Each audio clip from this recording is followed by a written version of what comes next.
Hola, bienvenidos a esta quinta clase el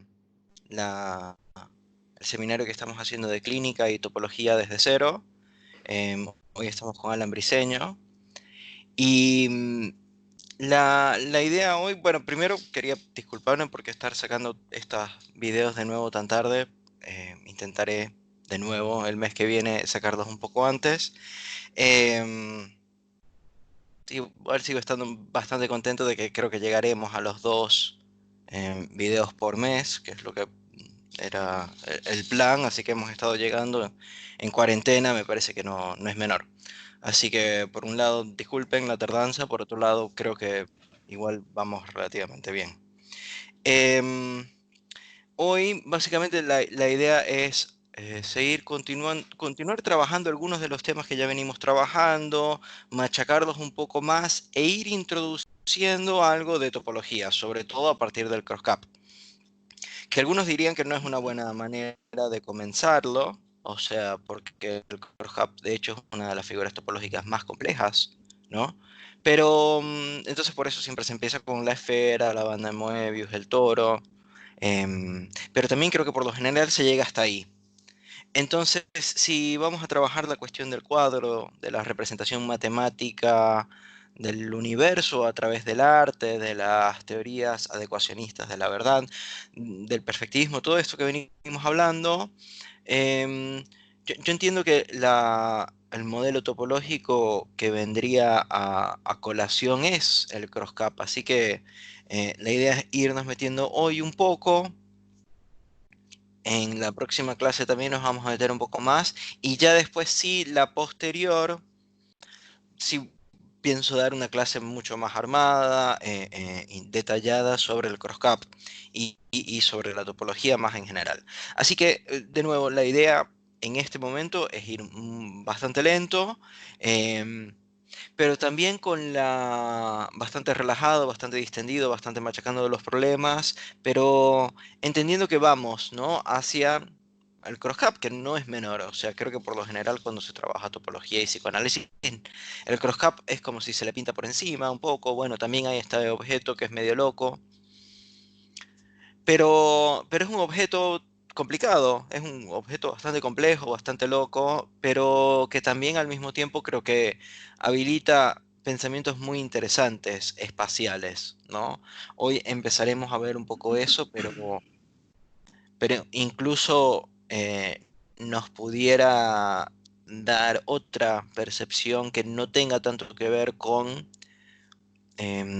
yo soy desde donde yo miro, sino algo más como eso es em, o desde donde es mirado, digámoslo así. O sea, como que el foco no sale del individuo, sino que más bien como si llegara a él. Eh, un poco como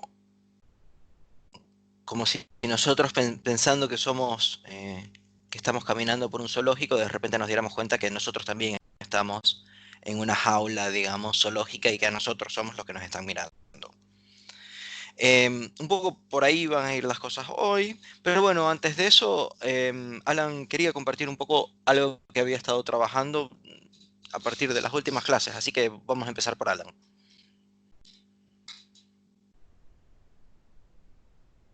Dale.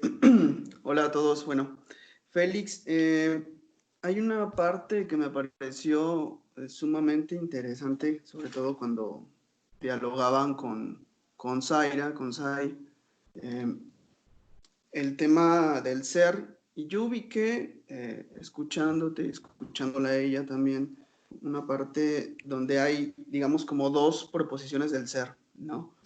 En un primer momento, mm, es como un ser con el tiempo, es decir, el comienzo del análisis podría suscitarse por un ser que está acontecido por el tiempo, ¿no? Es decir, un ser que está vivenciado en el tiempo y en ese sentido a lo mejor hay un padecimiento de ese tiempo, ¿no? Como si quizás estuviera, ¿cómo ubicarlo? Como en una misma circunferencia, dimensión.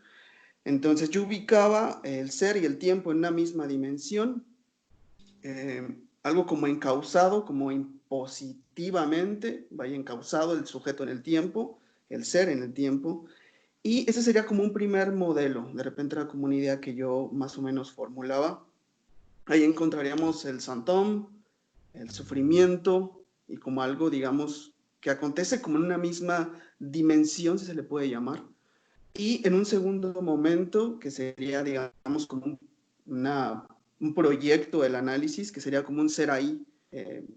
Me acuerdo mucho que ubicabas mucho el ser ahí como el ser el tiempo en una situación bidimensional. Y la propuesta del análisis sería como reubicar al ser en otro lugar, ¿no? Es decir, como el ser, como esta posibilidad de ubicarlo en otra cosa, en otro lugar, ¿no? Que sería como un pasaje, digamos, también del análisis, ¿no? Esto es algo que quería compartir contigo y que, digamos, qué cosa puede hacer que el tiempo tome otro lugar a partir del ser, una posibilidad del corte, ¿no? Como algo que se puede cortar y en el momento en el que se corta podemos pasar a recausar el ser en otro lugar. Ese era como más o menos yo venía ubicando, viendo también todo lo que veníamos trabajando, esta cuestión del ser como en dos momentos. Eso lo quería compartirte, obviamente, como para empezar a trabajar algo de ahí. Ok, tenemos, a ver, un problema grandísimo que tenemos con el ser es qué quiere decir el ser, digámoslo así, ¿no? Y la tradición occidental con la cual nosotros venimos trabajando desde hace más de 2000 años es básicamente hacer una división entre los seres que son y los no seres que no son, ¿no? Entonces, em, es como si en un mismo tiempo, cuando se dice ser que es. O sea, cuando nosotros Claro. escuchamos ser, por lo general escuchamos sustancia. Y nosotros tenemos problemas grandísimos con la sustancia en psicoanálisis, ¿no? Tenemos problemas grandísimos porque hay todo un campo de investigación filosófico, que es el campo de investigación de la ontología, eh, que es justamente la que trabaja las existencias, los haberes, porque ya desde hace mucho tiempo no se piensa que la sustancia es lo único que Sí. existe. O sea, eso es una simplificación grosera, de hecho, ¿no? Pero muchos psicoanalistas lo siguen haciendo. Con la cuestión de la diferencia sexual iba a decir hacen fiesta, pero hacen estragos, en verdad es lo que hacen, ¿no? O sea, es una de esas cosas que yo digo que sería muy ridículo y diera mucha risa si no causara tantos estragos, si no fuese tan peligroso. Em, porque es mucho más peligroso que ridículo, ¿no? Es el problema de cuando tienes a gente ridícula en lugares de poder, ¿no? Sí, Entonces, tenemos toda la cuestión de el ser, que hay, digamos, la tradición metafísica, la de nosotros, la occidental, hace básicamente eso, ¿no? Una disociación del ser y el tiempo. El ser está por un lado y el tiempo está por el otro. sí. Eso hace que uno pueda conocer el ser, ¿no? O sea, porque el ser no va a cambiar. Es una idea esa, ¿no? Pero hay otras. Hay otras y hay otras que yo diría que son más interesantes. Por eso yo incluso pudiéramos pensar el ser en términos de qué tantas formas, ¿no? ¿Qué tantas formas caben ahí? Porque si tenemos un triángulo, ¿no? En geometría euclidiana es este triángulo y ya, es el único idéntico a sí mismo. Pero si estuviéramos en una geometría proyectiva, en rigor, o sea, si este es el punto em, de perspectiva, ¿no? O sea, todos estos son básicamente Sí, el mismo triángulo. Incluso si yo empiezo a hacer así, sigue siendo, claro. ¿no? El mismo triángulo. Y después con la, con la topología tenemos ya otra desvariación completa donde la forma puede cambiar mucho, ¿no? Y seguir siendo lo mismo. En ese sentido se piensa la elasticidad, digámoslo así, de la topología. Pero la elasticidad de la topología tiene algo muy interesante, que es que abarca diferentes formas, ¿no? Y el hecho de que abarque diferentes formas complica mucho la medición, ¿no? Que es una de las cosas que vamos a trabajar hoy, ¿no? Porque hay gente que piensa que todo se trata de medición, ¿no? Em,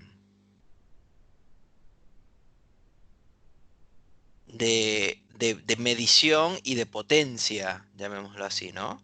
Eh, por ejemplo, la búsqueda de una teoría más potente. Yo no sé si yo quisiera que mi teoría fuese omnipotente, ¿no? Yo, yo más bien diría que no, ¿no? O sea, yo no sé si queremos una teoría que hable sobre todo. Mi, mi, mi intuición, porque no he podido llegar hasta mucho más de eso, mis teorías no van hasta ahí, por eso yo muchas veces intento hacer una delimitación bastante fina, ¿no? Ok, ¿qué es el psicoanálisis y qué no lo es? Porque si nosotros no lo hacemos, entonces pensamos que nosotros con nuestra teoría vamos a estar midiendo todos los fenómenos del mundo y encima explicándolos. Eh,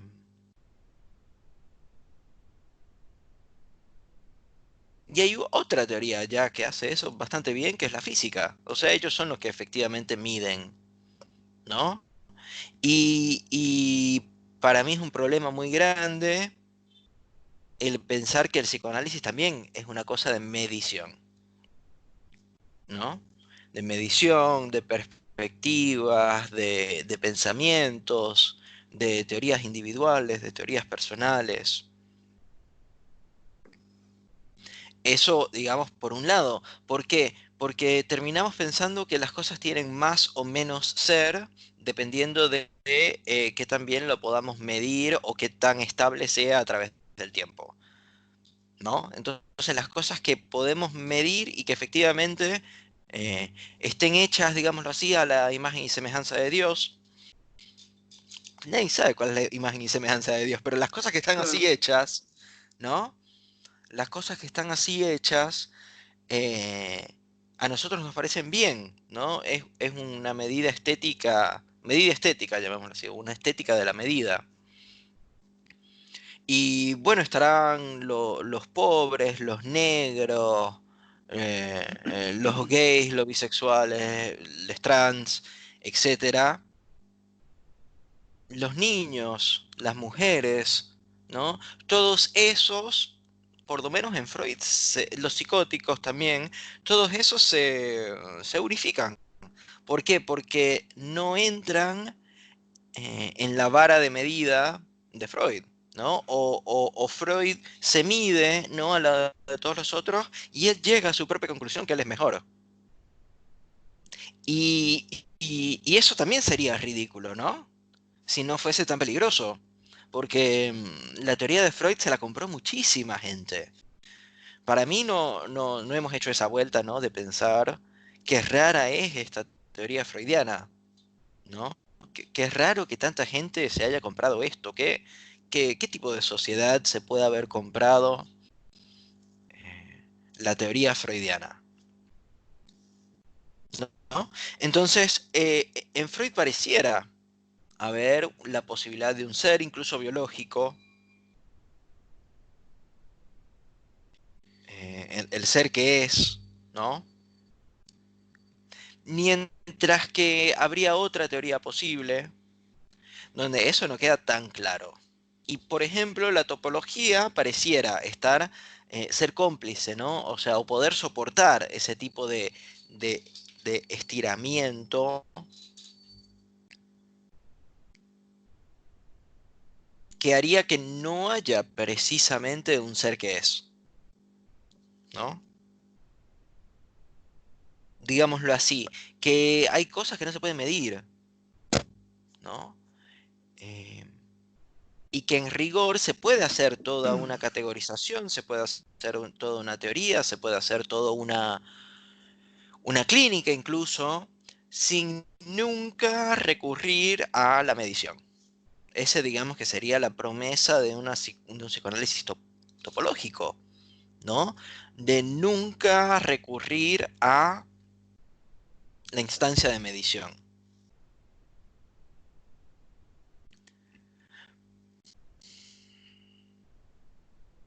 Tú decías bastante, esto no sé cómo usarlo, tú decías bastante bien que tenemos el Santom en esta especie de ser disociado del tiempo, ¿no?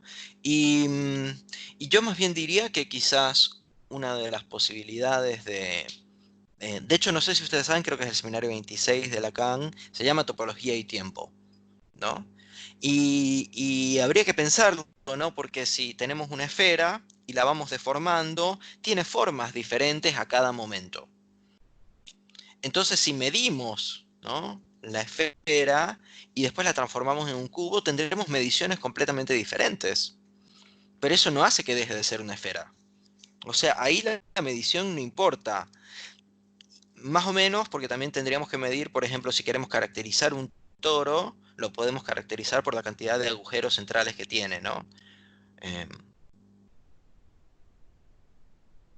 entonces es diferente un toro de un agujero a un toro de dos agujeros. Ahí sí entra algo de la medición, pero bueno, eso mucho después. Por lo pronto, lo que quiero es más pensar el problema de la medición, en el sentido de eh,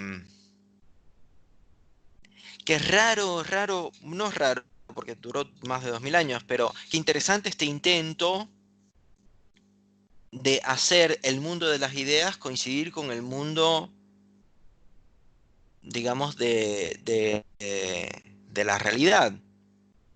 Sí, de la naturaleza, ¿no? Sí, la naturaleza es, porque la naturaleza yo incluso diría que termina siendo un concepto que juega hacia ellos mismos, ¿me entiendes? Y por eso no, o sea, no, para mí es muy importante no siempre ceder, ¿no?, los conceptos, porque el concepto de naturaleza ya de una vez eh, conlleva, ¿no?, un montón de otros conceptos naturalistas, ¿no? O sea, como si efectivamente hubiese una naturaleza humana que es lo que le da el ser a la humanidad.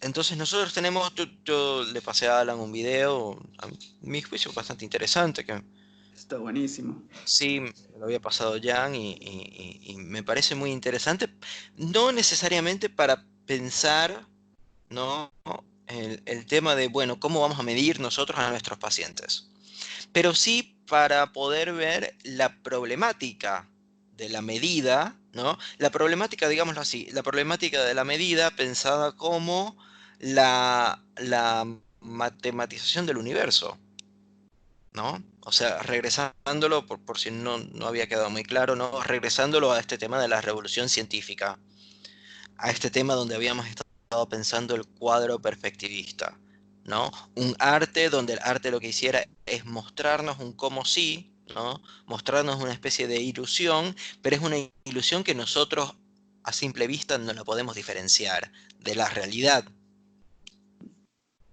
Entonces tenemos ahí una casi indiferenciación, por lo menos a primera vista, ¿no? Quizás tome algo más, ¿no? Quizás uno no se pueda quedar con el a primera vista, ¿no? Quizás tome otro paso. Pero el a primera vista no se diferencia el como sí de la realidad.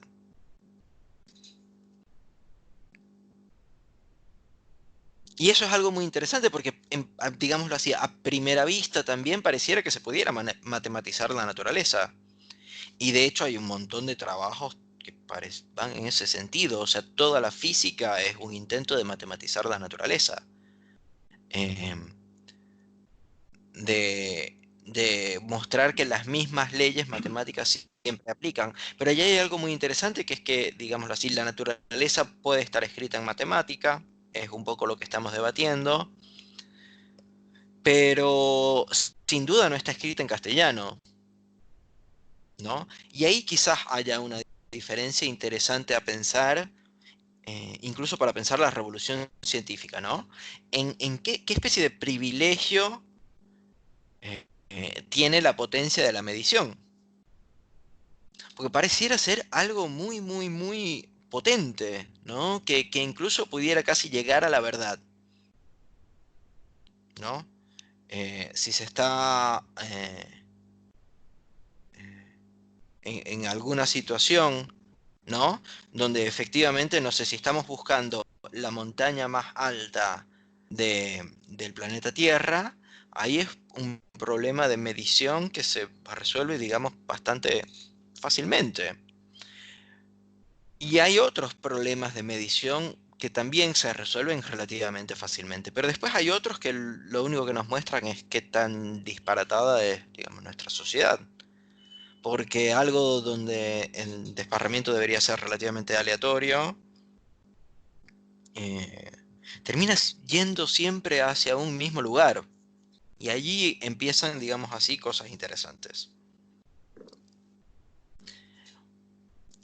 Y esto también me parece importante decirlo, la diferencia entre castellano y matemática, por esto que estabas diciendo del ser ahí, reubicar el ser en otro lugar. Porque yo creo que hasta cierto punto, y un punto muy grande, ¿no? Eh, Lacan sostiene la tesis de Heidegger que, digamos, nuestro hábitat en realidad es el lenguaje. Sí, ¿Y qué quiere decir que nuestro hábitat es el lenguaje?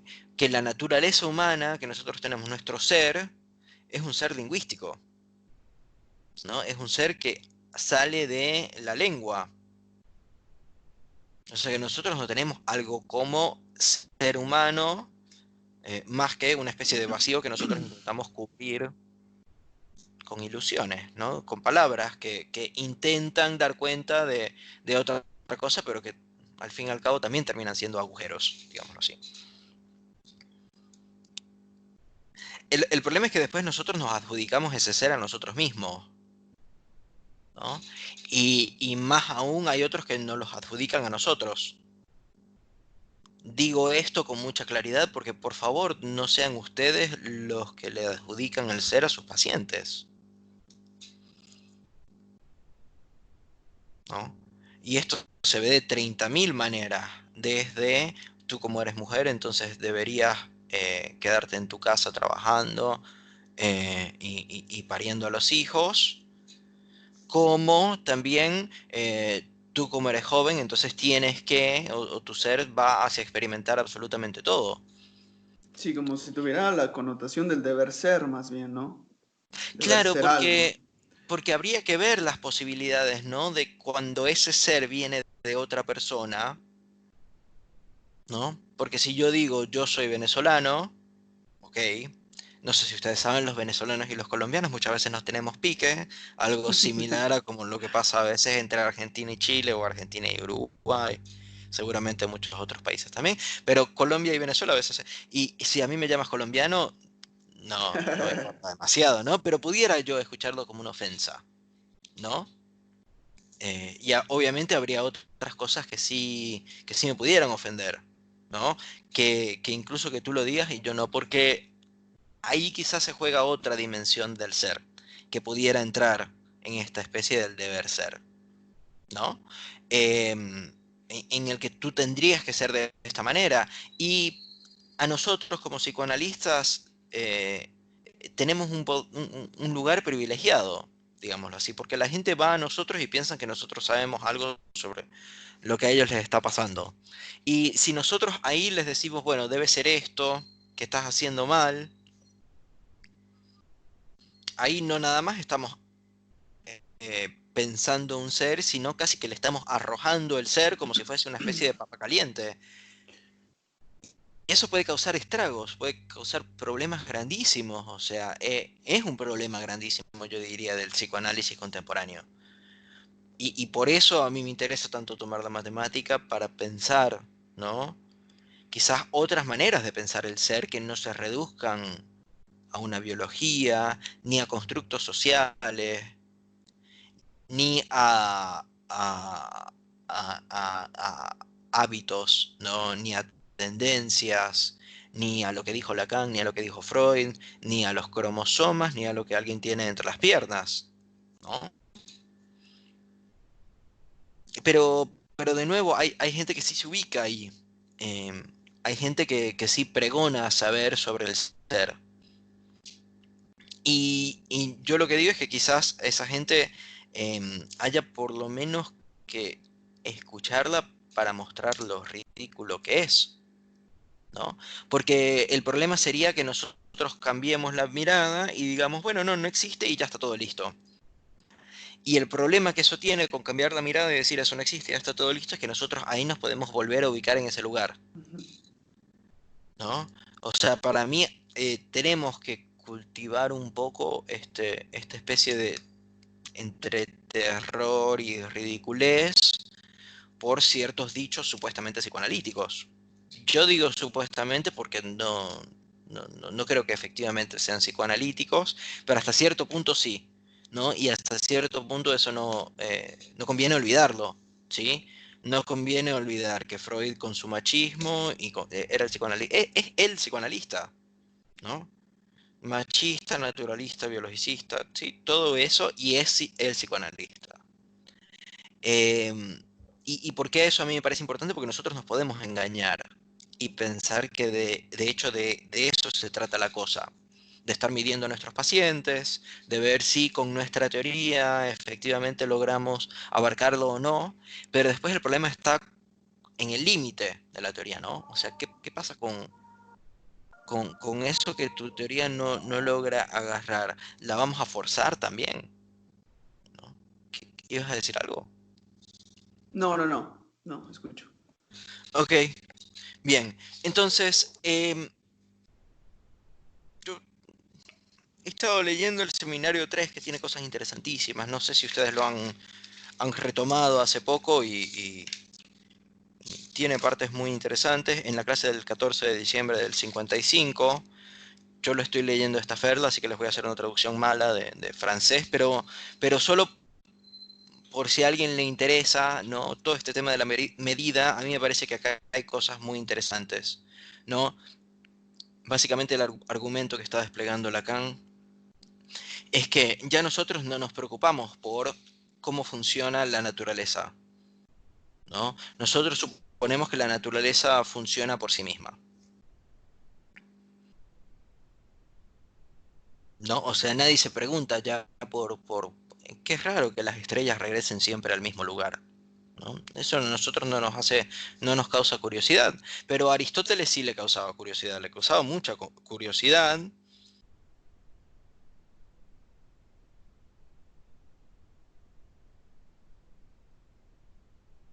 Y acá dice Lacan algo que a mí me pareció interesantísimo, que es, eh, dice, está muy claro que Aristóteles no lo piensa así, porque para él no hay nada, o sea, solo hay una cosa en la naturaleza que puede asegurarlo que el otro, en tanto que es real, no lo está engañando, ¿no? O sea que no hay una especie, digamos así, de que cualquier cosa pasa en lo real, ¿no? No, yo diría incluso si no hay un real sin ley, digámoslo así, ¿no?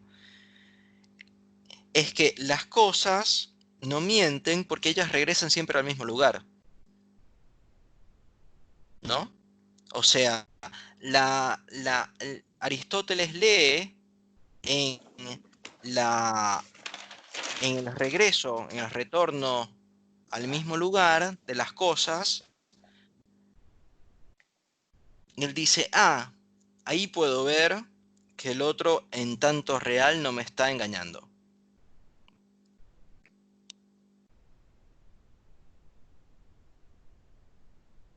Entonces, un poco más, la idea,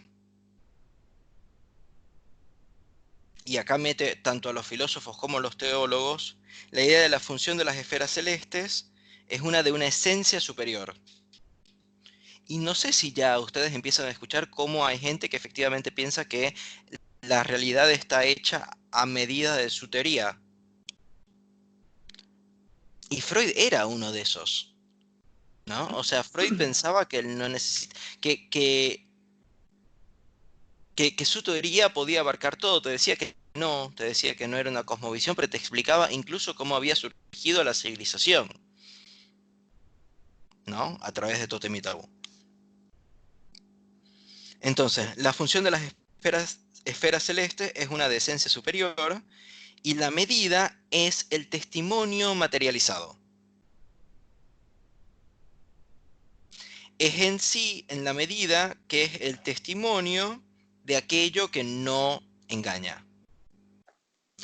Y no sé si ustedes ya van viendo acá una especie de relación entre aquello que no engaña, el otro que no engaña y la medida.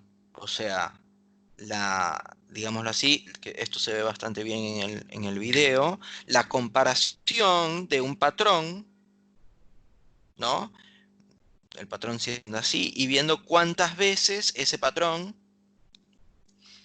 Y yo no sé qué pasa también si, por ejemplo, si el patrón lo pensamos como Freud o Lacan, ¿no? Porque ellos también pudieran ser patrones, ¿por qué no?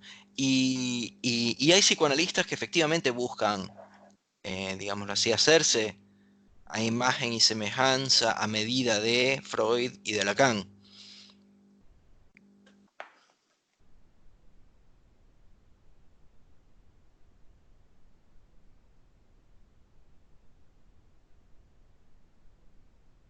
Y Lacan dice, nosotros no pensáramos nunca en el retorno regular de los astros, de los planetas, en los eclipses, porque eso para nosotros no tiene ningún tipo de importancia. Nosotros sabemos que eso marcha, ¿no? Eso marcha solo. Pero es muy interesante que eso marche solo, porque quizás justamente empieza a marchar solo cuando nosotros, digamos, como humanidad, ¿no? Nosotros decimos, ah, pero yo tengo una idea sobre cómo funciona la naturaleza. Funciona matemáticamente, y las matemáticas parece que andan solas, o sea, no necesitan ningún tipo de nuestra intervención. Entonces eso parece que se encadena solo, ¿no? Y yo no sé si hasta cierto punto, digamos así, el automatismo simbólico, ¿no? Si hasta cierto punto el automatismo simbólico se presenta, se encarna a través de la naturaleza pensada como número, ¿no? Y ahí tenemos quizás una concepción del ser más interesante que la substancial, ¿no? Como ser sería como quizás como aquello que regresa al mismo lugar. Tendríamos que ver cuál es ese lugar, ¿no? Pero en principio, aquello que regresa al mismo lugar, Sí, porque ¿no? ahí podemos introducir la repetición justamente, ¿no? Aquello que repite también, Claro, pero habría que que ver, eso regresa. es lo que estábamos hablando en, es muy interesante porque en la discusión clínica grupal que tuvimos con los adherentes clínicos e investigadores, ¿no? Justamente estábamos hablando de una manera de meter el tiempo en las sesiones a través del corte, ¿no? Digamos así, de, de pausar un momento. Es un momento, digamos así, de prudencia. De no vayamos demasiado lejos y especulemos demasiado sobre la naturaleza del hombre o del ser, ni llevemos las analogías demasiado lejos, sino que dejemos acá por hoy. Sigamos más bien la semana que viene, porque habría que ver qué es lo que se repite, ¿no? Y esto era lo otro que estábamos discutiendo. Yo tengo entendido que la repetición es más bien la repetición de un fracaso. O sea, lo que se dice 30.000 veces es no hay la relación sexual. Pero hay gente que Pero, escucha otras cosas, ¿no? Hay gente que escucha, por ejemplo, muchas veces obedece, ¿no? O escúchame, ¿no?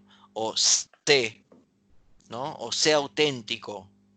Hay gente que escucha eso todo el tiempo. Y eso para alguien puede ser devastador, ¿no?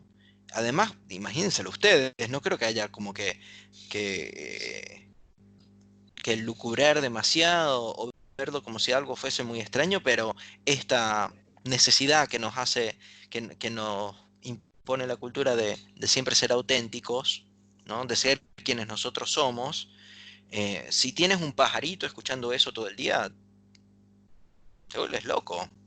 O sea, yo no tengo mucha duda de eso. Obviamente lo estoy diciendo de una manera bastante informal, esa locura, ¿no? Pero pudiera no ser informal también, ¿no? O sea, pudiera ser que justamente esa búsqueda de autenticidad y búsqueda de ser sea lo que a nosotros nos dé la locura, ¿no? Pensada como pensar que yo soy alguien. Entonces acá dice, nosotros estamos en una posición completamente excepcional de no preocuparnos justamente de aquello de lo que pasa en la esfera celeste, ¿no? Es como, no importa, ¿sí? Porque nosotros sabemos que las estrellas efectivamente van a regresar. Nosotros no nos preocupamos por eso, ¿sí? No tenemos preocupación, por ejemplo, sobre la llegada de la lluvia. Saben que hay, es muy común, ¿no? Hay pueblos donde hacen cantos a la lluvia, ¿no? Intentando, o sacrificios también los hacen, ¿no? Sacrificios de vírgenes para asegurar una buena cosecha. Y Lacan quizás lo que está diciendo, que quizás sea muy interesante, es que ya nosotros no tenemos por qué hacer danzas a la lluvia o sacrificar vírgenes o sacrificar monstruos, ¿no?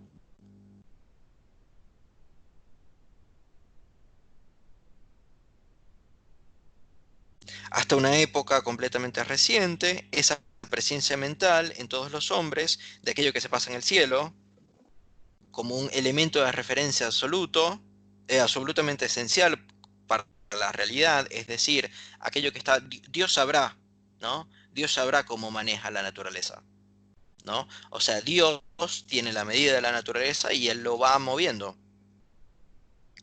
Es algo de lo cual nosotros tenemos en todas las culturas el testimonio, menos en la de nosotros.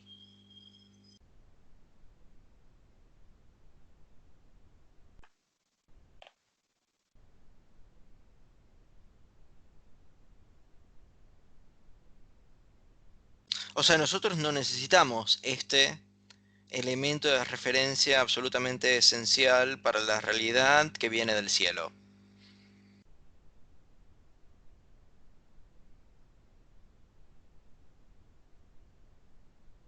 ¿Por qué? Porque ya sabemos que las matemáticas existen, digámoslo así, naturalmente.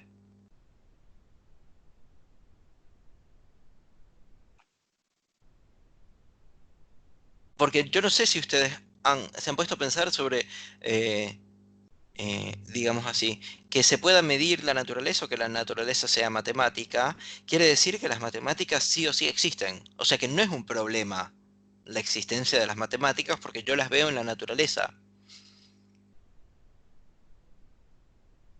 No sé si logran dar esa vuelta que es un poco rara, porque nosotros normalmente nos pensamos, ¿no? Como una especie, con una regla, ¿no? Y midiendo, ¿no? La naturaleza.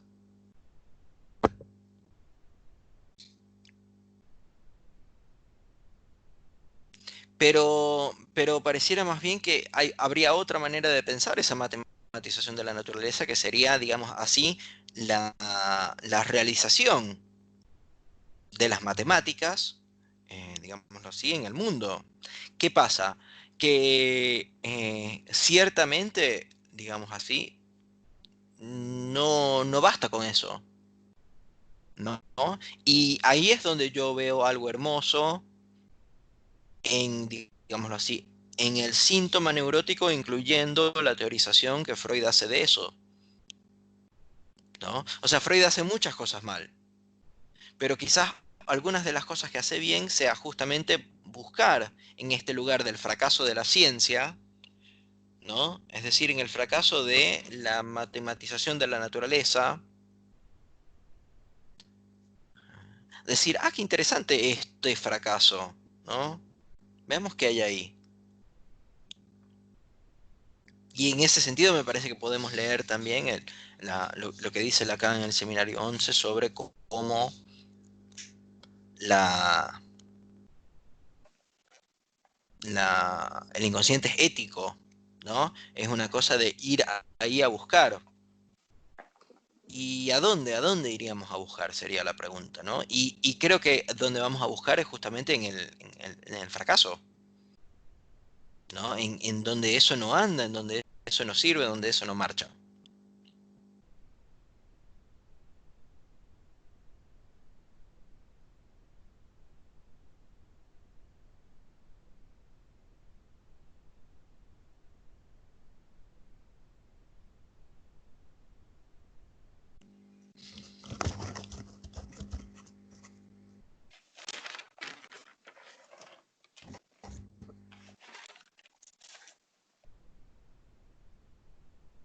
Porque si esto lo seguimos un poco más, y esto digamos que sería como la tesis, sería la afirmación de Dios no engaña, o sea, un Dios que no engaña, o sea, que hay algún lugar, algo que garantiza la verdad de aquello que se presenta como real, ¿no? Y habría que ver qué es ese algo, ¿no? Pero yo creo que quizás si vamos por el lado de las matemáticas, quizás lo podamos pensar un poco mejor que si vamos del lado de las sustancias. Y ojo porque las dos incluso a veces se nos podrían confundir, porque nosotros obviamente podemos medir sustancias y hacer de las mediciones que sean mediciones sustanciales. Porque la medición justamente, digámoslo así, es una manera de, de hacer una correspondencia entre el mundo de las ideas matemáticas y la naturaleza también matemática. Pero eso solo si nosotros medimos, digamos, la partecita de afuera nomás, si nos quedamos con la apariencia. Y por eso a mí me parece interesante también en este video cuando hacen la diferencia entre superficie y perímetro, ¿no? Em,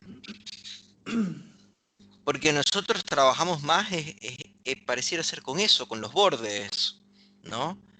Y, y eso es interesante, pensar que nosotros nos quedamos, digámoslo así, por lo menos en un primer instante, a nivel de la apariencia. Porque para nosotros hay en algún lugar algo que garantiza la verdad de aquello que se presenta como real, ¿no? Entonces nosotros decimos, bueno, o sea, esto no se va a mover, no va a de repente transformarse en un caballo, ¿no? O sea, yo la puedo medir y después lo meto en una cajita, te lo envío a ti y tú lo mides y te debe dar lo mismo, ¿no? Porque hay esa especie de garantía de que la forma de esto no se va a mover. Ahora, eso es buenísimo y sería buenísimo si solo yo existiera en el mundo, ¿no? O sea, literalmente todo lo pudiera yo medir, digámoslo así, y ver que es bueno. Pero el problema entra cuando hay otros humanos también en juego, ¿no? Em, Porque después, si yo mido, ¿no? Y tú mides, ¿con cuál medición nos quedamos? Y después la pregunta de por qué. ¿Por qué nos quedaríamos con tu medición en vez de con la mía o con mi medición en vez de con la tuya?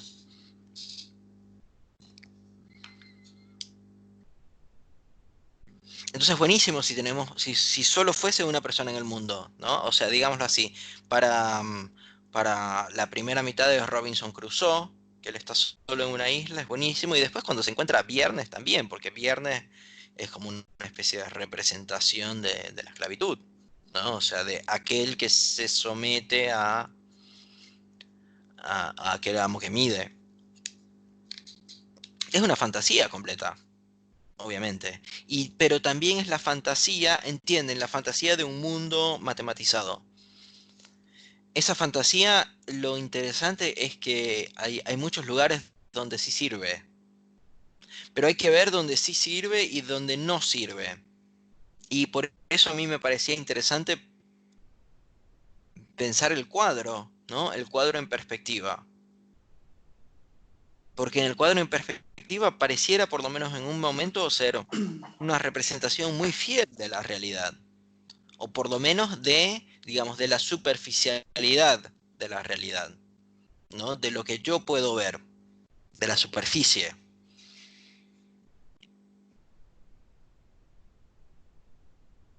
Y si yo tengo el supuesto, ¿no?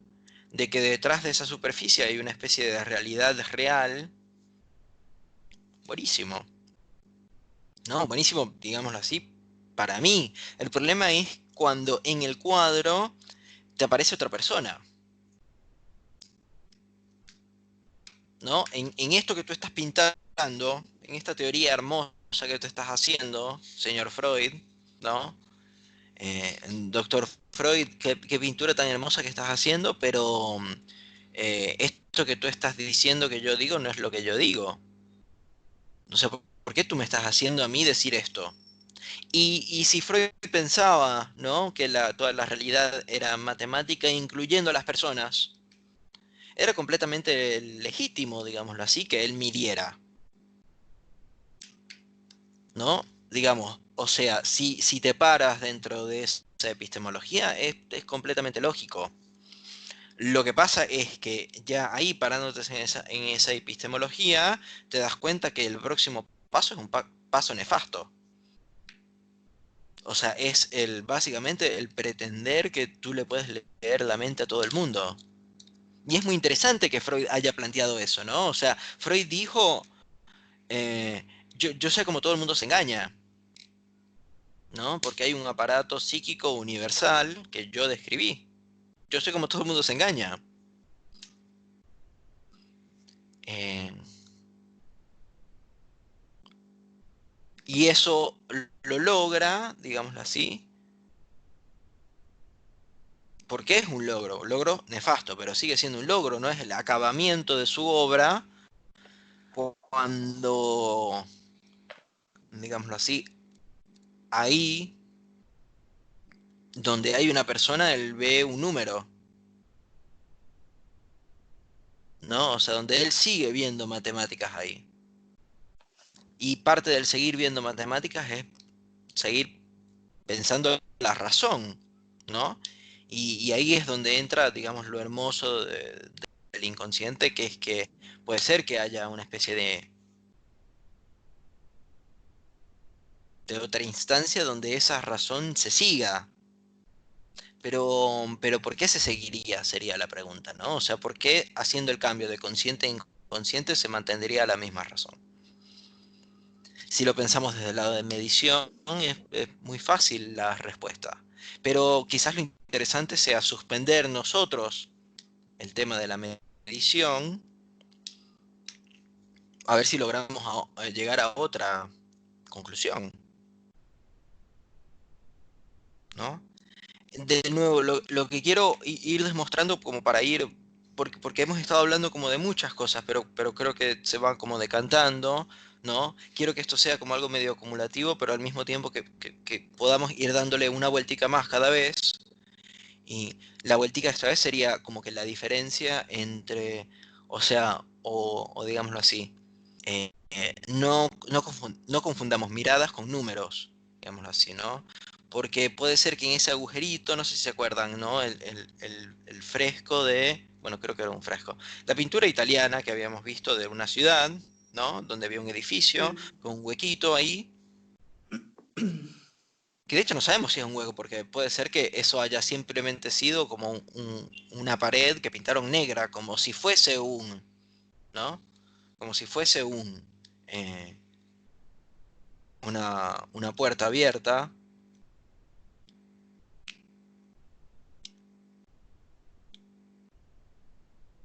¿Qué pasa si ahí aparece también una mirada, ¿no? O sea, si aparece que desde el cuadro también te están mirando a ti. Porque qué raro sería esa experiencia, ¿no? De hecho, es una experiencia que pasa en muchas películas de terror, ¿no? Que las pinturas con los ojos que te siguen, ¿no? ¿Qué pasa cuando donde tú pensabas que había naturaleza, en realidad hay humano?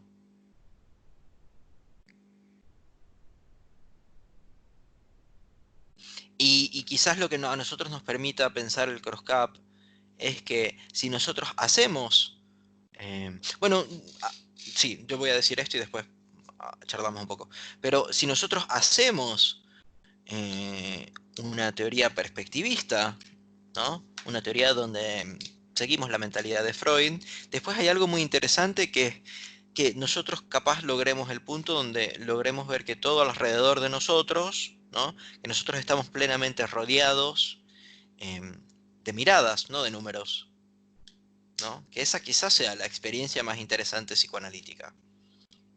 Y eso quizás se pueda modelar con el CrossHub. Y en ese sentido, ¿no? Ver como si nosotros fuésemos los que estamos en el zoológico, ¿no? Como si nosotros fuésemos los que estamos ahí siendo objetos de esa mirada. Por eso, de nuevo, para mí, lo brillante de estos dos memes, y muchos más, pero yo tomé estos dos como para hacer un texto, de psicoanalistas rancios, ¿no? Qué brillante esos memes que justamente te invierten la perspectiva, te ubican en el lugar de Freud. Y es brillante eso, ¿no? Es brillante cómo esa pintura, llamémosla así, pero únicamente en el hecho de que podamos después hacer, ¿no? Con la pintura de perspectiva. Estos son también memes en perspectiva, llamémoslo así. Lo que pasa es que es una perspectiva que no nos gusta en el mejor de los casos, digámoslo así, ¿no? O que nos hace sentir cosas, que no nos es indiferente. Pero quizás esté bueno, ¿no? Ver que está esa perspectiva y decir, a la mierda, ¿qué vamos a hacer con eso? Y eso me parece que hace cualquier arte, digámoslo así, pero que se haya hecho en memes así bien sintéticos, es hermoso. Em, pero eso quiero decir, ¿no? ¿Qué pasa cuando formas efectivamente parte de la población sobre la cual todos los ojos están puestos? ¿No? Y hay pacientes así, ¿no? No solo por formar parte de alguna población, pero porque esa es su experiencia, ¿no? O sea, que experimentan la vida como que efectivamente a todo momento, a todo minuto alguien los está mirando. Y con Freud más o menos que también se ponía en ese lugar muchas veces, ¿no? O sea, hacías la mínima cosa y seguro conocen a psicoanalistas molestos, ridículos que también lo hacen, ¿no? Que cualquier mínimo movimiento, gesto, tipo de escritura, lo que sea, se ponen a interpretarlos. O sea, hay como una especie de mirada constante ahí.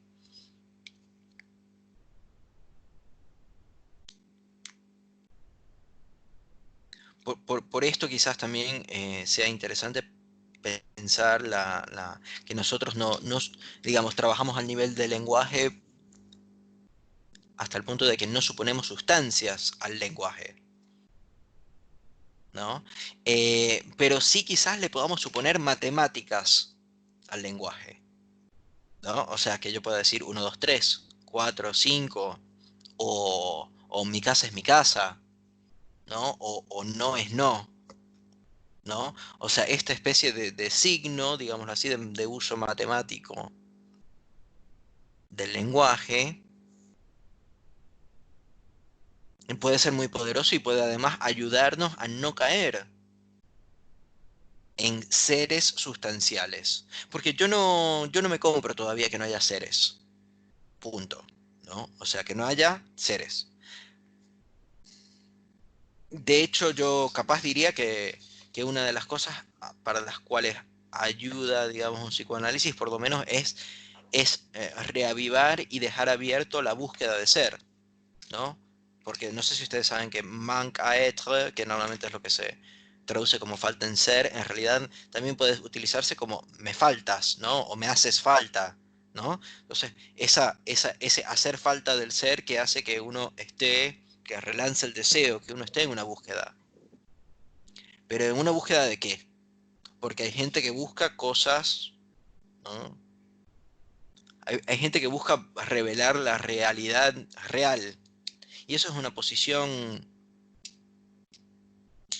peligrosísima para un psicoanalista. De hecho, yo diría que no llegaría a decir que no es una posición psicoanalítica porque Freud existió, ¿no? Y quizás eso sea algo importante a tomar en cuenta, ¿no? O sea, sí es una posición psicoanalítica, pero no es la mía. Y quizás haya que hacer esa diferencia, ¿no? De, de este viejo loco decía cosas ridículas, como cuando uno a veces tiene el tío o el abuelo ya bastante viejos, donde uno, digamos, se las deja pasar.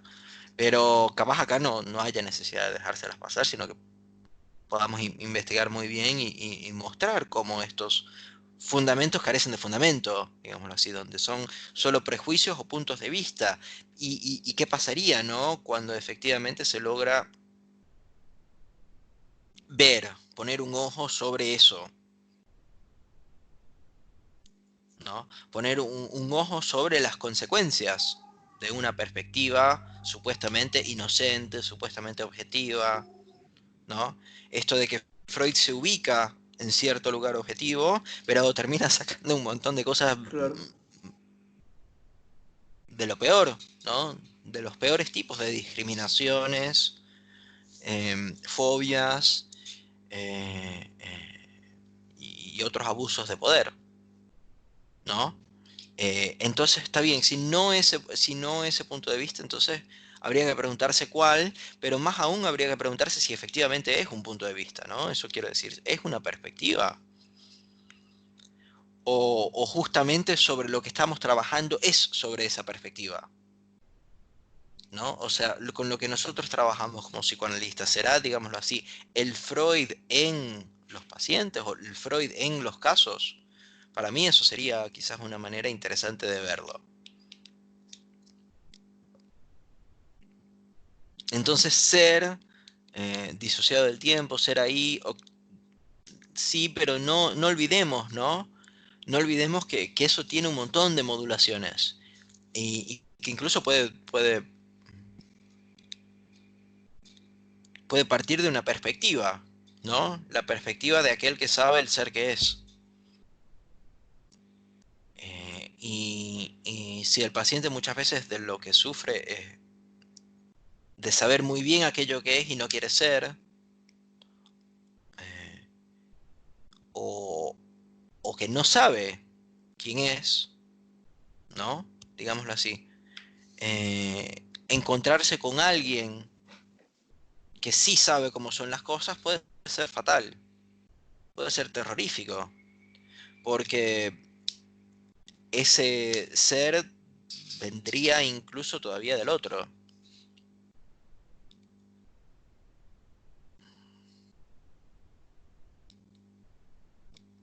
No sé si tienes comentarios hasta ahora, Alan. Sí, me parece bien interesante esto último que mencionas, sobre aquello que puede ser, pero que está la duda de ser, ¿no? O sea, es decir, aquella contradicción o paradoja eh, de aquella persona que puede estar sufriendo, padeciendo algo, capaz que no sabe de dónde viene, obviamente eso no, vaya, no sabe en el sentido más literal de dónde le acongoja eso, ¿no? Y que puede a lo mejor experimentarlo en la misma situación del análisis, como operación, vaya, como padecimiento ahí. Es que creo que para mí uno de los grandes méritos de la obra de Alfredo Edelstein es haber mostrado eso, ¿no? O sea, haber mostrado, o por lo menos olfateado, o haber puesto ahí el dedo en la llaga en que quizás sufrimos de ser, ¿no? O sea, como alguien pudiera sufrir como mis plantas ahorita están sufriendo de cochinilla, alguien pudiera sufrir de ser. Y exiliados del lenguaje, exiliados de aquel lugar donde efectivamente se da el ser, nos daría cuenta de eso, ¿no? Puede ser que nosotros efectivamente, por eso me interesaba el texto de la perla de Roxy Andrews, era porque puede hacer estragos, ¿no? El buscar el ser que es.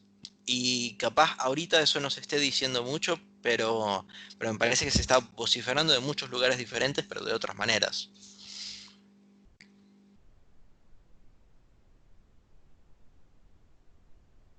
Claro, porque si no, ¿qué cosa es?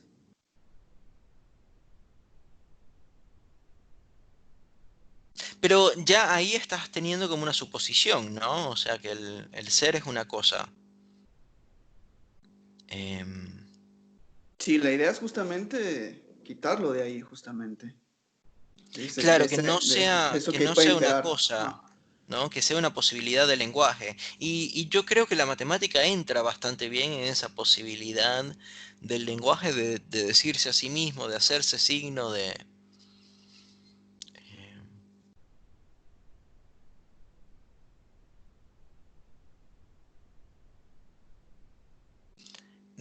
porque muchas veces se piensa el lenguaje más bien como si fuese una especie de deriva infinita, como que uno dice lo que sea, pero creo que la apuesta de Lacan es muy otra, si bien pareciera estar hablando así de la nada y de lo primero que se le viene a la cabeza,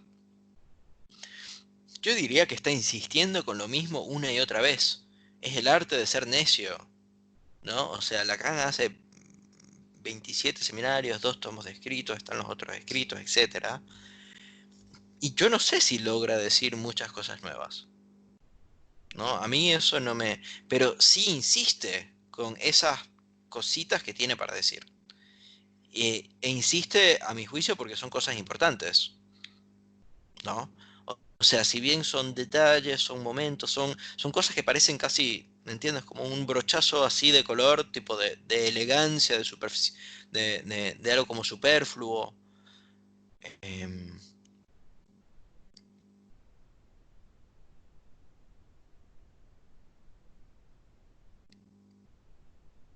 Porque, digámoslo así, tenemos el modelo, ¿no? Sería en la geometría proyectiva, tenemos el modelo de cómo pensar un espacio que parte de mi mente, o el espacio de aquello que yo creo en mi mente, ¿no? Pero, pero eso mantiene la medida, ¿no? Eso mantiene la medida, mientras que quizás haya otra manera, bueno, hay otra manera de pensar el espacio, ¿no? Donde no soy yo el que veo, sino que a partir de yo ser el que veo, a partir de yo estar en esa perspectiva, más bien puedo ver que alrededor mío también hay un montón de otros puntos de perspectiva en el horizonte. Y ahí qué se hace, ¿no? Em,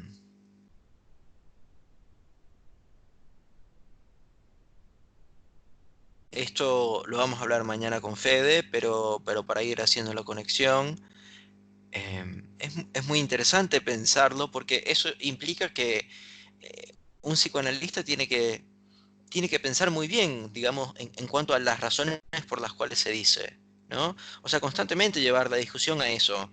Ay, qué interesante esto, ¿qué supuesto tendrá detrás o qué consecuencias tiene? Pero con la convicción de que eso siempre, digamos así, fallará de cierta manera, ¿no? O sea, que la medición no puede ser absoluta. Y creo que el buscar ahí, en esos agujeros, ¿no? O invitar, digamos lo mejor, invitar al paciente a explorar ahí esos agujeros, digamos, de su propio saber, puede ser que por ahí vaya un análisis interesante.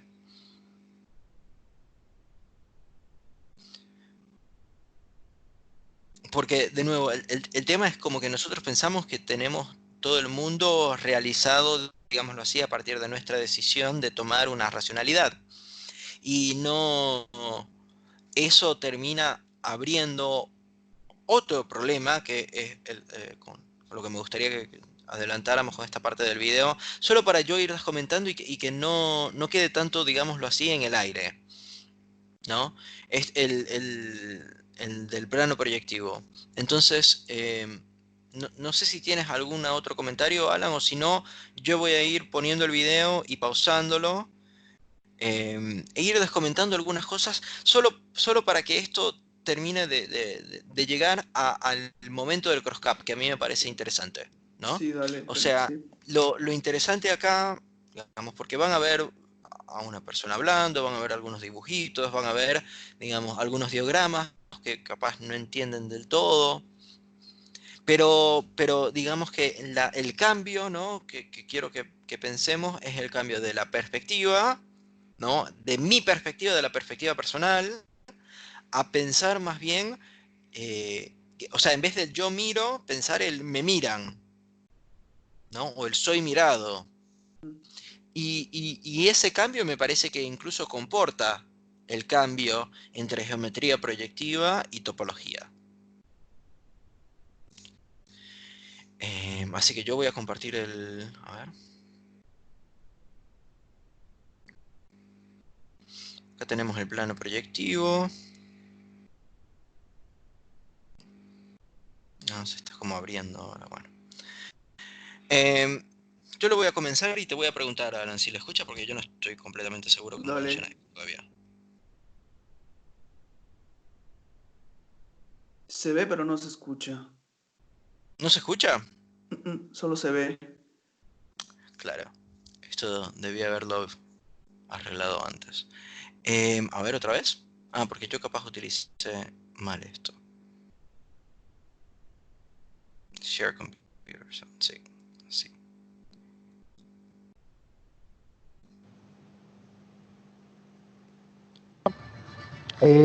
Ahora, Imaginarte que en cada... ahora sí lo Listo. escuchas, ¿verdad? Sí, se ve y se escucha, ahora sí. Buenísimo. Entonces estamos hablando del punto al infinito, ¿no? Sí. Entonces él dice, bueno, acá tengo el horizonte, que el horizonte, me imagino que ustedes han tenido esta experiencia, pero ahora que me pongo a pensar, quizás no. Pero imagínense que ustedes están como en el océano y ustedes ven que hay un momento donde ustedes no ven más, ¿no? Como donde pareciera que el océano más bien se terminara.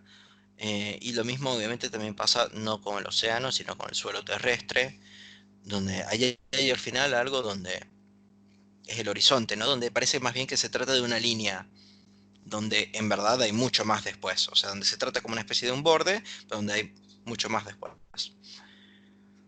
Cada dirección en la que yo puedo mirar va a haber realmente un punto al infinito, ¿no?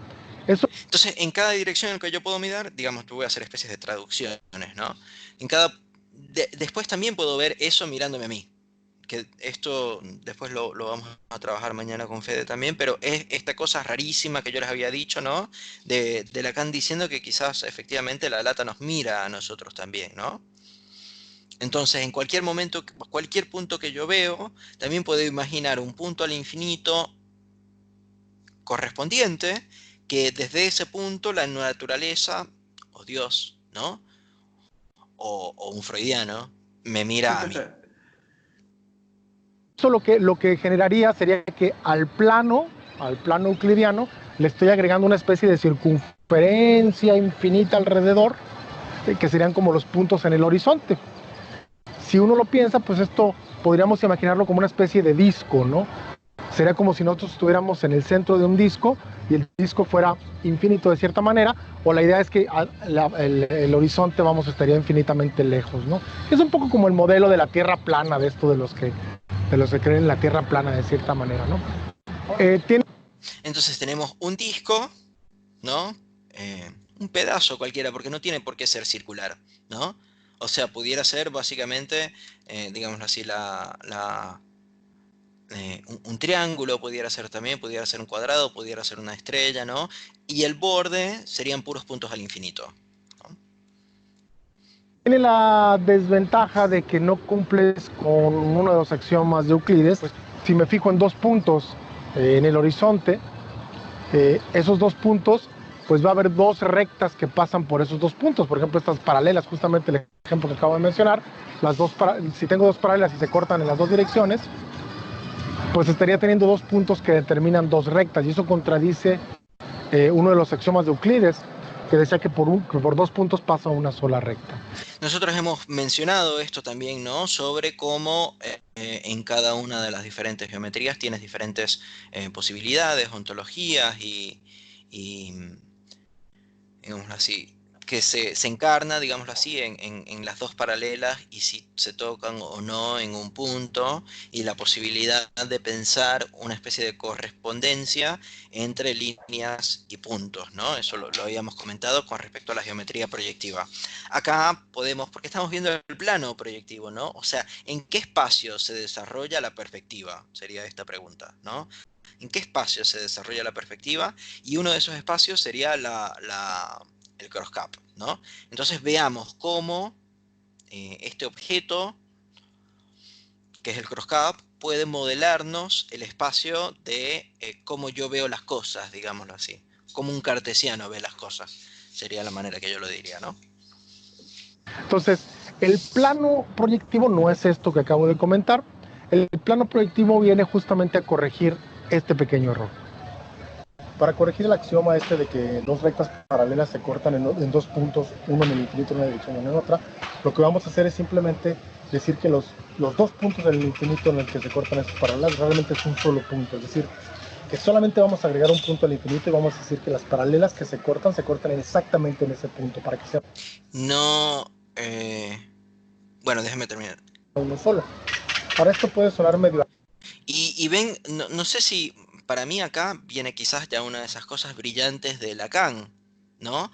Porque él dijo, bueno, tomémonos en serio esto de que yo soy otro, ¿sí? O que otro soy yo. Y quizás esto sea lo interesante, ¿no? O sea, yo soy, digamos, yo soy cualquiera a quien miro a los ojos y el otro es cualquiera que me mira a los ojos a mí. No sé si ven lo interesante que es esto, ¿no? O sea, sobre cómo pensar. Bueno, entonces si encima necesitamos pensar en un punto de perspectiva, no podemos tener dos, ¿no? ¿Cómo matamos a la naturaleza? Diciendo que la naturaleza no mira ahí, o que si ella mira, se mirara desde el mismo punto de perspectiva. Pero pensar que hay solo un punto de perspectiva es nefasto. artificial, dicho de esa manera, pero si nos regresamos al ejemplo de la proyectividad o de la perspectiva, esos puntos finalmente salían de una dirección que iba desde mi ojo hacia el punto que yo estaba viendo. Entonces una manera más limpia de hablar del espacio proyectivo es hablar del espacio de todas las líneas que pasan por un punto, que podemos suponer que es el origen, por ejemplo. Entonces, Entienden esto, ¿no? O sea, todas las líneas que pasan por un punto, ¿por qué? Porque justamente este sería el punto de la mirada, ¿sí? O sea, si yo miro hacia acá, ¿no? Hacia arriba, un poquito a la derecha, entonces seguiré esta. Y si miro hacia atrás, ¿no? Si doy una vuelta de 180, miraré para este lado, etcétera, ¿no? Esto sería un modelo también del plano proyectivo, ¿no? Todas las líneas que pasan por un punto. Todas las líneas rectas que pasan por un punto. el espacio o el conjunto de todas las líneas que pasan por el origen del espacio tridimensional, eso es exactamente uno de los modelos, o eso es el espacio proyectivo, ¿no? Y es una manera muy simple de verlo. Entonces, todas estas líneas... Y de nuevo, solo quiero recalcar acá hay una persona, no hay dos. Acá hay uno. Eso es el espacio proyectivo. Ahora, aquí hay que tener cuidado, porque lo que estoy diciendo es que un punto proyectivo equivale a una recta que pasa por el origen en el espacio tridimensional. Ahora, si quisiéramos forzar, vamos a decir, un modelo visual, algo que nos ayude a representar el espacio proyectivo, donde los puntos proyectivos realmente sean puntos, vamos a tener que hacer un compromiso, vamos a tener que sacrificar algo, porque no se va a poder hacer tan simple.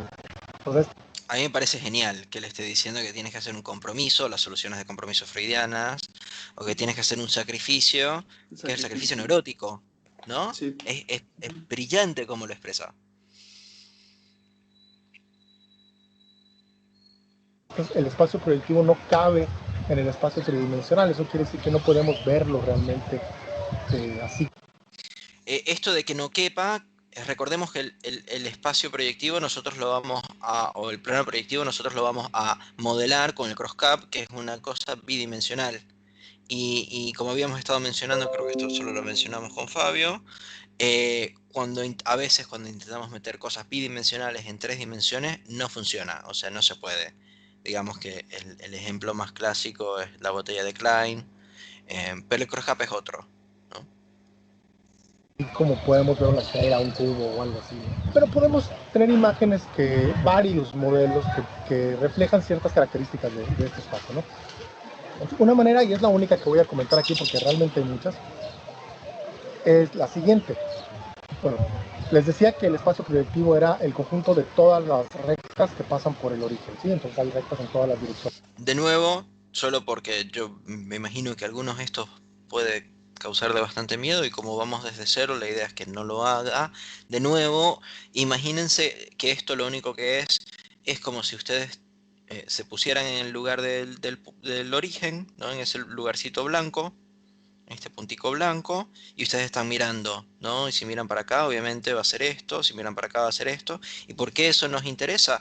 Porque si vamos a estar hablando del plano, ¿no? Del espacio donde se lleva a cabo la geometría proyectiva, que justamente es la geometría que yo veo, ¿no? O sea, la geometría de cómo yo veo matemáticamente, entonces yo veo, digamos, a través de haces de luz rectas, ¿no? ¿Se entiende hasta acá, Alan? Digan, por lo menos Sí, los otros no sí, pueden sí, contestar ahora, pero... sí, sí, Ok, sí, porque sí, es puede ser que claro. sea muy grande. Sí, ¿no? Porque puede ser mucho el salto desde la perspectiva a, bueno, esta es mi perspectiva, ¿no? Donde yo veo todo alrededor mío. Porque nosotros solemos pensar que nosotros vemos desde afuera, ¿no? O sea, solemos pensar que ni siquiera Mm, somos un punto. claro. Pero lo interesante es pensar que quizás, bueno, la perspectiva haga que nosotros efectivamente seamos un punto en este plano.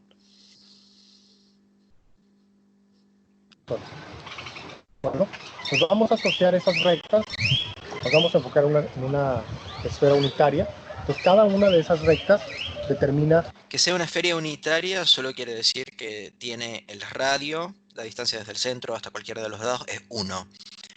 Si le soy sincero, creo que en esta demostración no importa en lo más mínimo que sea unitaria, pero muchas veces se hace como una manera muy fácil de manejar, ¿no? Una esfera. Porque si es con 1, ¿no? Si cualquier cosa que multipliques por 1 da a sí mismo. Entonces por eso usa una esfera unitaria. Pero pudiera ser una esfera de 3 metros y no importa.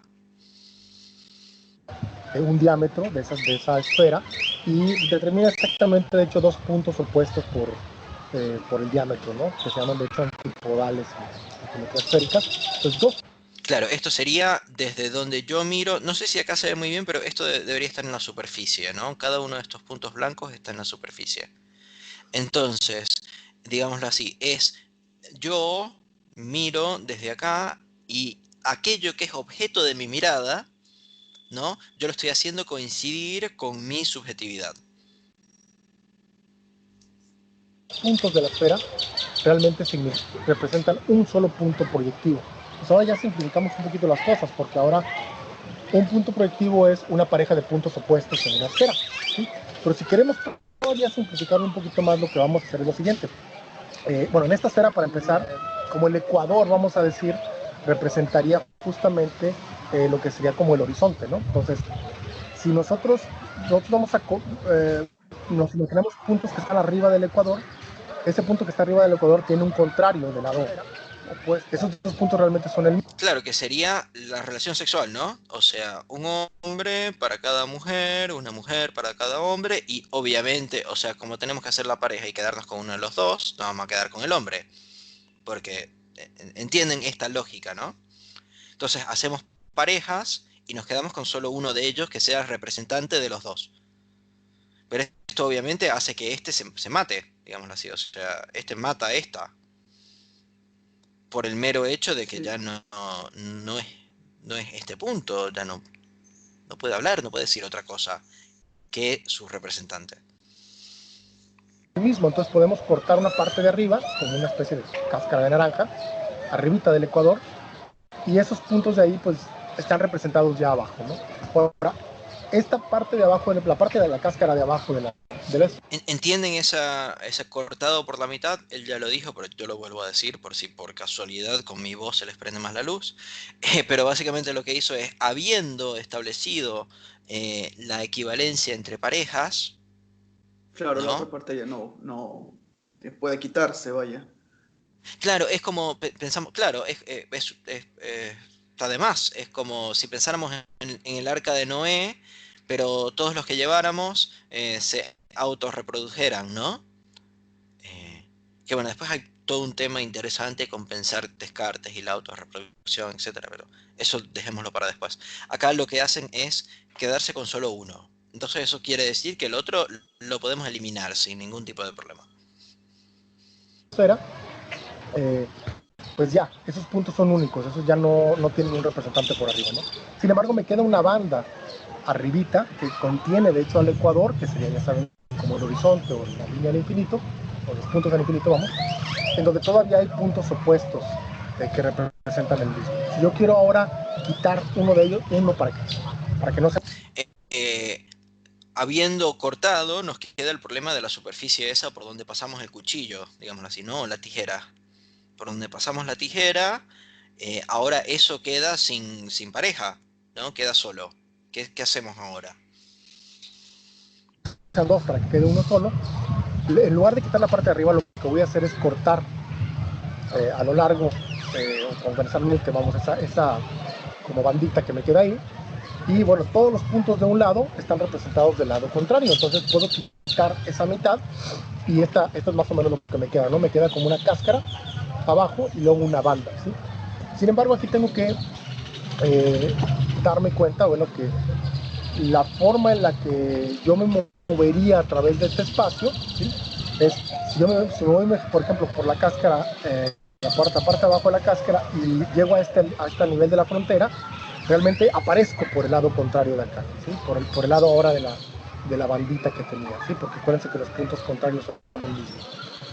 Entonces, eso significa que esta parte del disco que aquí parece como que está volando, realmente no está volando, esta parte está conectada con este arco que está por acá encima de la cáscara, ¿no? Esto que se ve del mismo color.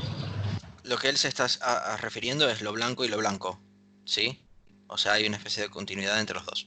Ahora, lo que me falta por conectar son estos dos pedacitos de la banda, ¿sí? Y ahí lo que me voy a fijar es que si yo me voy si estoy en un punto por acá arriba de la bandita, por el lado de arriba, esto corresponde por diametralmente opuesto a un punto de abajo, ¿sí? Entonces me voy moviendo hacia arriba y hacia abajo. Eso quiere decir que estos dos lados están también conectados, porque cuando me voy por el uno entro por el otro, pero están conectados al revés, ¿sí? Es decir, esta línea que va de aquí para abajo en realidad acá va hacia arriba. Esta misma línea, estas dos líneas realmente están pegadas, pero están pegadas al revés. Y esa forma de pegar corresponde exactamente a la forma constructiva de hacer una banda de Möbius, ¿sí? Y si no han hecho una banda de Möbius, de hecho, se puede construir muy fácil simplemente sacando un rectángulo, vamos a decir, de papel, sacas un rectángulo de papel suficientemente grande, le das la vuelta a un lado y lo conectas y lo puedes pegar con cinta. Ese objeto que lo puede hacer un niño de kinder, si yo se lo he puesto a niños de kinder literalmente, es una banda de medios y eso es exactamente lo que me queda en esa parte de arriba, vamos, alrededor del infinito en el espacio proyectivo. ¿Qué significa esto? Significa que el espacio proyectivo es lo que queda cuando conectas esta cáscara de naranja que está abajo, que realmente no es más que un disco, ¿sí? Si lo aplastas queda como una especie de disco, y una banda de medios, ¿sí? La banda de medios, una de las características que tiene es que tiene un solo lado, no tiene dos lados, por ejemplo, como un cilindro. Pues ese lado yo le voy a pegar un disco y lo que me va a quedar es exactamente el espacio proyectivo. Ahora, no espero que haya quedado totalmente claro. Bueno, ya voy a quitar a este señor. A mí me gusta mucho este video porque me parece que lo maneja bastante bien, con bastante soltura y también dice palabras interesantes para mí, ¿no? Como esto del sacrificio. El Se corte. ve muy bien todo el tema de las parejas, es raro, em, pero tiene algunas ideas interesantes, ¿no? Entonces, de nuevo, ¿no? A lo que quería llegar era un poco esto, ¿no? De qué pasa entonces cuando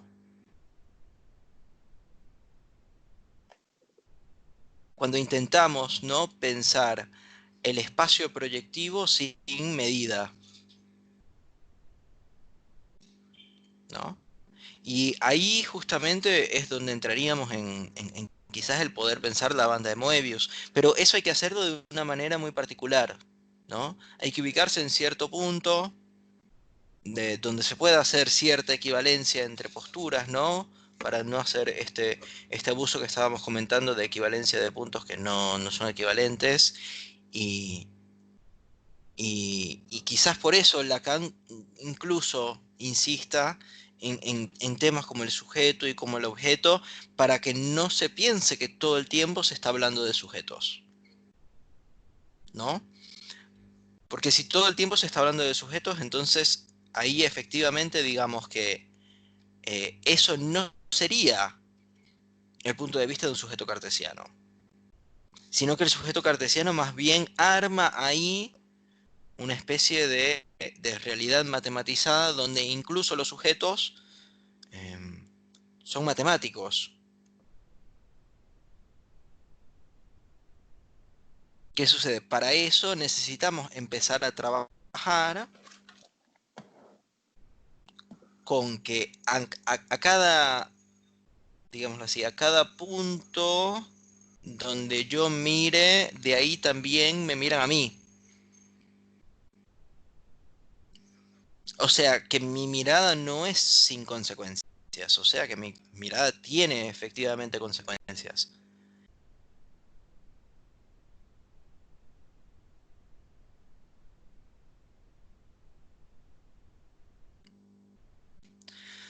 Bueno, Alan, no sé si tienes algún otro comentario o algo para decir. Buenísimo, no, estuvo buenísimo. Ok. De nuevo, también para los otros oyentes, sé que esto es complejo y no estoy logrando articular de todo bien, pero espero que en las próximas clases esto se vaya aclarando, digamos, porque yo diría que con esto es lo que trabajamos, ¿no? Y creo que si no nos damos cuenta de ello, si no lo pensamos mucho, si no estamos bastante claros de que efectivamente estamos trabajando con perspectivas rectas, digámoslo así, con perspectivas racionales, se puede empezar a pensar que el psicoanálisis trabaja con cualquier cosa y que todo da igual. Y yo creo que una gran parte de la búsqueda de la acá es que eso no sea así, ¿no? O sea, que el psicoanálisis tenga una una delimitación bastante precisa y que no recaiga en algunos vicios, como por ejemplo este de la medición. Que en la medición, digámoslo así, pudiéramos pensarlo incluso como el intento de que el paciente se adapte a mi teoría, pero que termina básicamente siendo eh, mi teoría aplasta al paciente. Claro. Mientras que si más bien lo que estamos buscando son estos agujeritos, ¿no? Donde, ay, qué interesante esto que me estás diciendo. No va tan bien con esto que me habías dicho anteriormente. ¿Se te ocurre algo ahí? Ah, mira, tampoco lo había pensado. ¿Sabes qué? No, sí, etcétera, ¿no? Quizás con otra teoría donde advertida, ¿no? Advertida de la teoría adecuacionista de la verdad, es decir, que la representación efectivamente representa la cosa. Y las fallas de ello, quizás metiéndonos en las fallas, quitándoles la medición, ¿no? Diciendo, bueno, sí, háblame de ti, ¿no? Veamos tu perspectiva, ¿no? Y ver que esa perspectiva efectivamente se desarrolla un espacio delimitado, que no es cualquiera, es el espacio del crosscap, ¿no? O sea, si eso después lo pensamos, termina siendo, o sea, no es si lo pensamos, es así y nosotros podemos pensarlo y entender que es así, ¿no? O que podemos modelar efectivamente el espacio del plano proyectivo en un crosscap. Y si no sabemos qué es un crosscap, por lo menos hay un objeto topológico que dice cómo es, ¿entiendes? O sea, que no es cualquier cosa, no se trata de cualquier perspectiva, sino que se trata de una perspectiva, digámoslo así, una perspectiva que incluye cómo deberían ser las cosas, ¿no? Que se queda, digámoslo así, en lo superficial, que intenta hacer una especie de matematización, pero completamente fracasada de la realidad. Yo pienso que por ahí hay, digamos, ideas interesantes para que nosotros no caigamos en pensar que efectivamente las matemáticas, que estamos trabajando con matemáticas, digámoslo así. Porque el problema de trabajar con matemáticas es decirle al paciente, tú eres dos, ¿no? Tú eres el Ujú. número dos, y eres el número dos, y eres el número dos, y el paciente puede estar diciendo otra cosa, ¿no? Que nuestra escucha no nos permita, pero tenemos que tener, digámoslo así, una escucha que escuche tanto la parte más de palabra o significante o poemática de la cosa, pero también qué estructura tiene esto, con qué tipo de perspectiva está trabajando, qué noción de racionalidad tiene, dónde viene lo mismo al mismo lugar, dónde entra la matemática, dónde entra el signo aquí.